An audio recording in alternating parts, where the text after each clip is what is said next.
한강 실종 의대생 사건 손정민 사건이 가면 갈수록 왜 이런 방향으로 가는가 모를 만큼 극단적으로 치우치네요.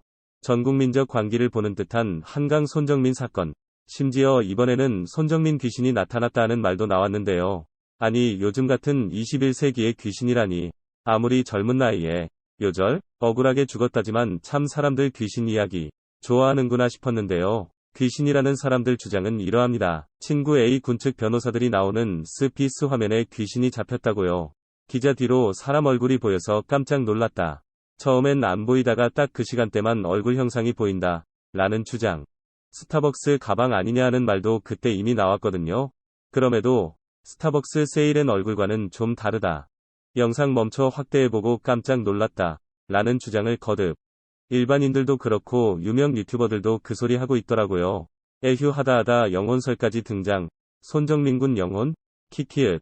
저게 영혼으로 보이나요? 전 아무리 봐도 스타벅스 초록색 세일엔 같은데요. 귀신 이야기하는 자체가 손정민 사건의 본질을 흐리는 행동 같기도 하고 망상 같기도 하고 하도 어이가 없으니까 스피스 측에서도 뉴스로 해명보도 냈더라고요.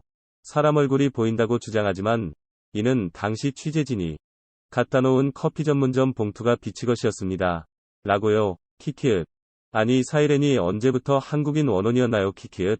얼마나 황당했음. 스피스가 사내 CCTV 자료화면까지 다 찾아와서 붙여놓고 해명을 키키읒. 신의 한수 신의식 어쩌고는 진짜. 에휴 키키읒. 뉴스 댓글 보니까 그래도 정신 못 차린 사람 수두룩. 원한에 사무친 얼굴이다. A군 친구가 헛소리하니 사람 형상이 아니다. 산채로 수장당했으니 용의자놈 제명에 못 살 거다. 손정민 군 영혼이 나와서 범인 꼭 잡아주길 등등 키키키에타. 이런 사람들도 청와대 청원 참여하고 투표하고 그러겠죠. 지금 손정민 사건에 정치 세력이 붙어서 현 정권 음해하고 평판 떨어뜨리는데 이용되는 것 같은데 공명정대한 보도한 스피스는 지금 그들에 의해서 나가리가 되고 있네요. 예전에 타진요 때가 딱 이랬던가요. 말이 안 통하는 관기. 김미진 손정민 사건 저격. 지금 오공화국? 문재인 정부 디스 후 사과문. 쌈디 청와대 청원. 한강 실종 의대생 손정민.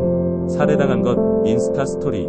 한강 의대생 사망사건. 소주 4병 막걸리 3병 청주 2병. 친구랑 둘이서 주량 넘게 마셨다. 손정민 아버지 블로그 글. 감스트와 인연. 아빠 직업은 의사 아닌 삼성물산 부장? 나 혼자 산다. 쌈디 조카 채채 미모. 첫 조카 돌잔치 500만원 투척? 전기석 남동생 부럽네. 쌈디 기부. 결국 5천만원짜리 관심 그걸 꼭 티내야 해? 악플러 댓글에 어머니의 증언을 토대로 손정민 씨 죽음과 관련한 양측의 엇갈린 쟁점 4가지를 꼽아봤다. 손정민 씨와 A 씨는 절친한 사이였다. 어머니끼리도 친분. 어머니 입장. 정민 씨의 어머니는 월간 조선과의 인터뷰에서 정민과 A 씨는 의대 동기 7명 그룹에 속해 있고 아이들끼리 해외여행도 몇 번 같이 갈 정도로 친한 사이였다고 했다. A 씨는 정민 씨의 집에서 자고 간 적도 있고 생일 파티에도 왔었다. 집도 멀지 않아 자주 만났다. 두 사람은 2019년 학교에 입학하면서 친해졌고 정민 씨 어머니와 A 씨의 어머니와도 친했다고 한다. 7명이 어머니 중에도 성향이 잘 맞아 교류가 자주 있었다. A 씨 측 입장. A군과 고인은 같은 독서실을 다닌 적도 있고 언제든 부담없이 만날 수 있는 사이다. A군은 24일 다른 친구와 밤 10시까지 술을 마셨고 친구와 헤어진 뒤 술을 더 마시고 싶어 고인에게 연락했다. A군은 고인의 집이나 자신의 집에서 마시자고 했으나 고인은 집에 부모님이 계시니 집 근처 한강공원에서 마시자고 했다. A씨의 부모는 왜 연락하지 않았나? 부모는 유력 인사인가? 어머니. 가장 놀라고 이해할 수 없는 부분이다. A씨의 부모는 실종 후 사흘째 되던 날까지 이들을 의심하지 않았다. A의 어머니와는 늦은 밤이라고 연락하지 못할 사이가 아니다.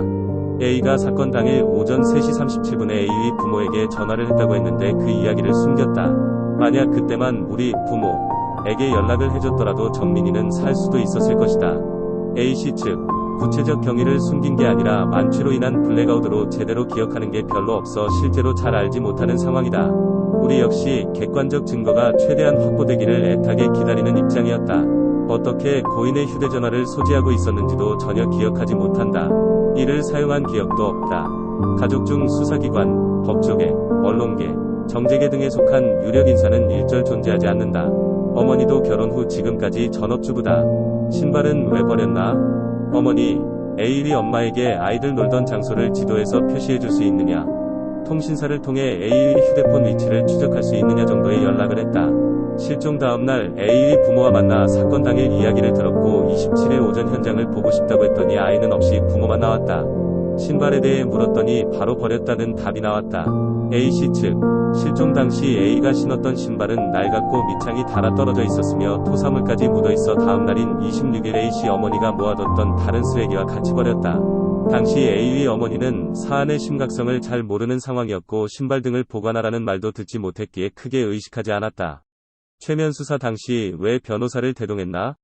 어머니, 29일 최면 수사에 변호사를 대동했다는 사실을 알고 의구심은 확신이 됐다.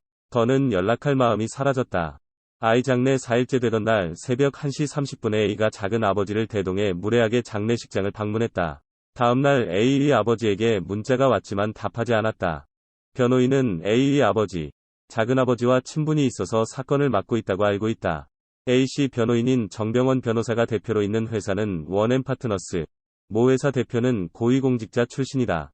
A씨 측, 4월 28일 A군의 작은아버지와 상의하여 그 친구인 정병원 변호사를 만나 A군을 심리적으로 안정시키고 자책감으로 인한 충동적인 행동을 막으며 안전하게 보호해줄 수 있는 방안을 상의했고 A군의 부모는 정병원 변호사의 조언에 따라 4월 29일 2차 최면 조사 때부터 변호사로 하여금 동행하게 하면서 A군을 보호하고 자책하지 않게 하며 최대한 심리적으로 안정될 수 있게끔 했다. A군이 제대로 추모하고 애도하기 위해서는 기자들이 없고 조문객이 적은 시간대가 적절하다고 생각하여 야간 늦은 시간 가기로 했다. A군은 변호인이 동행하기에는 너무 늦은 시간대라 작은아버지가 동행하기로 했다. 그런데 심야에 장례식장이 문을 닫는다는 사실을 몰라 장례식장이 끝날 무렵에 도착하게 됐다.